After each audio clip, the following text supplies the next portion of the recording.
अमर कथा प्रारंभ। श्री पार्वती जी ने कहा, प्रभु, मैं अमरनाथ की यात्रा की महिमा सुनना चाहती हूँ, जिसके सुनने से जन्म जन्मांतर के पाप ताप मिट जाते हैं। जगत स्वामिन, आप श्री अमरनाथ जी के लिंग का महात्म्य तथा मार्ग के तीर्थों का वर्णन कीजिए। श्री अमरनाथ की यात्रा तथा पूजन की विधि भी कहें और यह भी बताएं कि जो शास्त्रोक्त यात्रा को त्याग कर केवल लिंग के ही दर्शन करता है, वह किस गति को प्राप्त होता है। भगवान श्री शंकर ने कहा, मनुष्य श्री अमरनाथ जी की यात्रा करके शुद्धि को प्राप्त करता है तथा शिवलिंग के दर्शनों से भीतर बाहर से शुद्ध होकर धर्म, अर्थ, काम, वचन तथा मोक्ष को प्राप्त करने में समर्थ हो जाता है। वह मनुष्य जो कि मार्ग के तीर्थों पर यथाविधि स्नान दान इत्यादि न करके सीधा गुफा ही में पहुंच जाता है, उसकी यात्रा निष्फल समझो। भगवान शंकर बोले, हे देवी, दो प्रकार की ऊपर तथा नीचे की यात्रा है। ऊपर की यात्रा मोक्ष चाहने वाले योगियों को प्राणायाम द्वारा होती है। प्राण तथा अपान वायु के एक होने पर योग मार्गे दशम द्वार अर्थात ब्रह्मरंध्र में प्राणों को लीन करने से निश्चय ही मोक्ष की प्राप्ति होती है। वह दोनों प्रकार की यात्रा धर्म, अर्थ, काम तथा मोक्ष के इच्छुकों को करनी चाहिए। और निचली यात्रा यानी पैदल यात्रा से मनुष्यों के संपूर्ण पाप दूर होकर चित्त निर्मल हो जाता है। और इसी तरह हठयोग और राजयोग से तीर्थ पर किसी अच्छे विद्वान पंडित द्वारा अमर कथा सुनने से पुरुष ज्ञान अधिकारी हो जाता है। इस तरह कहे गए के अनुसार यात्रा करने वाले मुक्ति को प्राप्त करते हैं। अतः पुण्य देने वाली निम्न यात्रा का वर्णन किया जाता है। श्रीनगर में विघ्नों का नाश करने वाले श्री गणेश जी की पूजा करें। रीति के अनुसार भगवान श्री शंकर का स्मरण करता हुआ वहां से बाहर निकलकर षोडश तीर्थ पर स्नान तथा आचमन करके शिव की ओर बढ़े। प्रिय, वहां गंगा जी का दर्शन और प्रणाम करके भगवान श्री शंकर पूजन, देवता और ऋषियों का तर्पण व ब्राह्मणों को भोजन करवाएं। फिर अन्न, वस्त्र आदि दान देकर विसर्जन करें। फिर पदमपुर में जो सिद्धों का है, वहां पर स्नान करके और दान देकर युवती तथा मिष्टो तीर्थों पर स्नान करके अवंतीपुर को चले।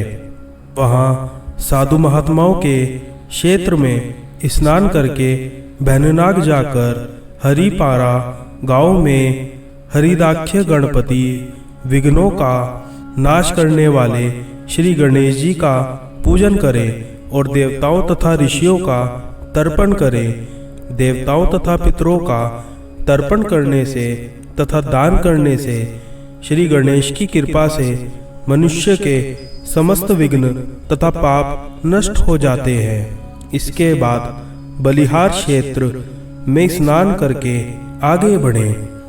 नागाश्रम में, जिसको कि हस्तिकर्ण कहते हैं, संगम के समीप जाकर ज्येष्ठाषाढ़ नामक गण स्वामी भगवान श्री सदाशिव का पूजन करके आगे चले। तीनों तापों तथा मलों का नाश करने वाले तीर्थ जल में स्नान व आचमन करके चक्र नामक तीर्थ पर जाकर स्नान करके देवताओं तथा ऋषियों का तर्पण करें और सोने का चक्र बनाकर ब्राह्मण को दान देवें। फिर विधिवत हवन तथा जप करें। फिर विधिवत हवन तथा जप करके देवक तीर्थ की ओर चले और फिर वह स्नान करके हरिश्चंद्र तीर्थ बीच बिहारा पहुंचकर स्नान करें तथा वृषभध्वज महादेव जी का पूजन कर हव्य कव्य आदि से देवताओं और ऋषियों का तर्पण करे। गौ, स्वर्ण, तिल और भोजन यथाशक्ति सतपात्र ब्राह्मण को दान देवें। ऐसा करने से मनुष्य को ब्राह्मण को तृप्त करने के फल की प्राप्ति होती है। हे देवी, इसके पश्चात भोजन करे और तीर्थ को नमस्कार करके आगे चले और लंबोदरी नदी पर आलस्य रहित होकर स्नान करके थूजवार ग्राम से भगवान श्री सदाशिव के दर्शन करें। इसके बाद सूर्य क्षेत्र में सूर्य कुंड में स्नान करके भगवान भास्कर का दर्शन करें। श्री सूर्य नारायण का पूजन। श्री सूर्य नारायण के दर्शन करके तथा उनका पूजन करें। भगवान श्री सूर्य नारायण का पूजन संसार के समस्त भोगों तथा मुक्ति को देने वाला है। यात्रियों को सूर्य क्षेत्र में अन्न, वस्त्र आदि का दान ब्राह्मणों को देना चाहिए। यह सूर्य क्षेत्र तीर्थ अपने कर्मों से दुखी हुए पितरों के उद्धार के लिए उत्तम है। ऐसा देवताओं का, ऋषियों महर्षियों का मत है। हे देवी, यहाँ पर पिंडदान आदि से पितरों का उद्धार करें। दोनों कुंडों का दर्शन करें और फिर उनमें मत्स्य रूप देवताओं का दर्शन कर और फिर उनको नाना मंत्रों से तृप्त करें।